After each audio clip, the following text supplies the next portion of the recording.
கிறிஸ்துவுக்குள் பிரியமானவர்களே, இந்த ஆசீர்வதிக்கப்பட்ட ஆகஸ்ட் மாதம் 12ஆம் நாளிலும் தினம் ஒரு இறைவாக்கின் வழியாக உங்கள் ஒவ்வொருவரையும் சந்திப்பதில் மிக்க மகிழ்ச்சி. இன்று கூட நாம் தியானிக்க இருக்கிற வார்த்தை 1 யோவான் 4ஆம் அதிகாரம் 18ஆம் வசனம். நிறை அன்பு அச்சத்தை அகற்றிவிடும். ஆமென். கிறிஸ்துவுக்குள் பிரியமானவர்களே, நிறை அன்பு என்பது ஒரு தாய் தன் மகனை அன்பு செலுத்துவது போல, நம் ஆண்டவராகிய இயேசு கிறிஸ்து தன்னுடைய பிள்ளைகளை அன்பு செலுத்துவது போல, நாம் எப்பொழுதும் நிறை அன்போடு இருந்தால் நமக்கு எதை குறித்தும் எந்த பயமும் அச்சமும் இருக்காது என்று புனித யோவான் இந்த வார்த்தை மூலமாக இன்று நமக்கு அறிவுறுத்துகிறார். ஆம் கிறிஸ்துவுக்குள் பிரியமானவர்களே, நிறை அன்பு எப்பொழுது வரும் என்றால், என்னுடைய குடும்பத்திலே என்னுடைய மனைவி, என்னுடைய பிள்ளைகள், எங்கள் ஒவ்வொருவருக்கும் இருக்கிற உறவுகளிலே நாங்கள் உண்மையாக இருந்தால், நாங்கள் தூய்மையாக இருந்தால் அந்த இடத்திலே நிறை அன்பு இருக்கும். எந்த இடத்திலே ஒரு மறைக்கும் காரியங்கள் உருவாகிறதோ, பொய் சொல்லுகிற காரியங்கள் உருவாகிறதோ, அந்த இடத்திலே அன்பு குறைய தொடங்கும். அன்பு குறைய தொடங்கிவிட்டாலே பயம் அதன் பின்னாலே துரத்தி கொண்டு வரும். இந்த காரியத்தை நான் சொல்லவில்லையே, நான் மறைத்து விட்டேனே, இது தெரிந்தால் என்ன ஆகுமோ என்ற தேவையற்ற அச்சங்கள் நமக்குள்ளே இருந்து கொண்டே இருக்கும். அந்த அச்சங்கள் நம்மை சரியான பாதையில் நாம் செல்லுவதற்கு தடையை உண்டு பண்ணும், தடுமாற்றத்தை உண்டு பண்ணும். ஆம் கிறிஸ்துவுக்குள் பிரியமானவர்களே, அதே போலதான் நாம் கடவுள் முன்னிலையில் கடவுளை நாம் நிறையன்போடு அவரை நாம் ஆராதித்து வந்தால், அவர் எப்பொழுதும் நம்மை நிறையன்போடு தான் அன்பு செய்கிறார். நமக்கு என்னென்ன தேவைகளோ அந்த தேவைகளெல்லாம் சந்திக்கிறார்.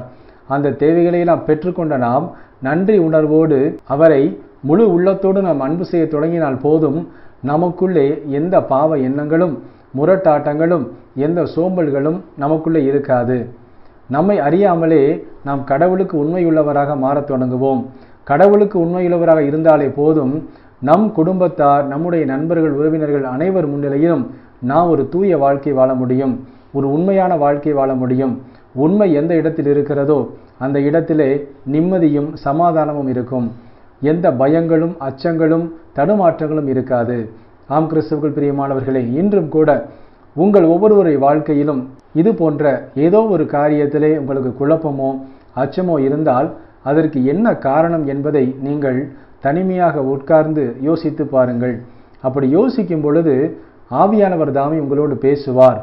என்ன காரியத்தை நான் என்னுடைய குடும்பத்திற்கு மறைத்திருக்கிறேன், என்ன காரியத்திலே நான் கடவுளுக்கு எதிராக நிற்கிறேன் என்கிற எல்லா காரியங்களையும் கடவுள் உங்களோடு பேசுவார். இதுநாள் வரை எந்த காரணத்தினால் குறைவாக இருந்ததோ அவை எல்லாவற்றையும் கடவுள் இன்று நிறைவாக்குவார். முழு உள்ளத்தோடும் முழு ஆத்மாவோடும் முழு பலத்தோடும் நீங்கள் இன்று முதல் கடவுளை ஆராதிக்க தொடங்குவீர்கள். அப்படி ஆராதிக்க தொடங்கின நொடி பொழுதிலிருந்து ஆவியானவர் உங்களோடு இடைப்படுவார். உங்களை சுற்றி இருக்கிற குடும்பத்தாரிடையே எந்தெந்த காரணங்களால் ஒரு சமாதான குறைவு, ஒரு குழப்பம் இருந்ததோ அது எல்லாவற்றையும் இன்று இயேசு மகாராஜா நீக்கி போடுவார். இன்று முதல் ஒரு சமாதானத்தை உங்களுக்குள்ளும் உங்களை சுற்றி இருக்கிற அனைவருக்குள் கடவுள் உருவாக்குவார். ஆமேன். நாம் ஜெபிப்போமா? அன்புள்ள இயேசு மகாராஜாவே, எங்கள் அன்பு தகப்பனே, இந்த ஆசீர்வதிக்கப்பட்ட புதிய நாளுக்காக உமக்கு கோடான கோடி நன்றி அப்பா. இந்த நாளிலும் நாங்கள் பெற்றுக்கொண்ட இந்த வாக்கின்படியாகவே இயேசப்பா, எப்பொழுதும் நாங்கள் உம்மை நிறையன்போடு வழிபடவும் ஆராதிக்கவும், எல்லா அச்சங்களும் குழப்பங்களும் பயங்களும் எங்களை விட்டு நீங்கவும் எங்களை தாழ்த்தி அர்ப்பணித்து விண்ணப்பிக்கிறோம் அப்பா. இன்றும் தன்னுடைய பிறந்த நாள் மற்றும் திருமண நாளை கொண்டாடும் அது பிள்ளைகள் ஒவ்வொருவரையும் தகப்பன் நிறைவாய் ஆசீர்வதித்து எல்லா நன்மைகளினாலும் நிரப்பிட அர்ப்பணித்து ஜெபிக்கிறோம். இயேசு கிறிஸ்துவின் வெளியேறப்பட்ட நாமத்திலே ஜெபிக்கிறோம் எங்கள் ஜீவனுள்ள நல்ல பிதாவே, ஆமேன். கிறிஸ்துவுக்குள் பிரியமானவர்களே, இன்று நாம் பெற்றுக்கொண்ட இந்த வார்த்தை நிச்சயமாகவே நம்முடைய வாழ்க்கையிலே, நம்முடைய குடும்பத்திலே ஒரு நல்ல ஒரு மாற்றத்தை இன்று கொடுக்கும் என்று நான் நம்புகிறேன்.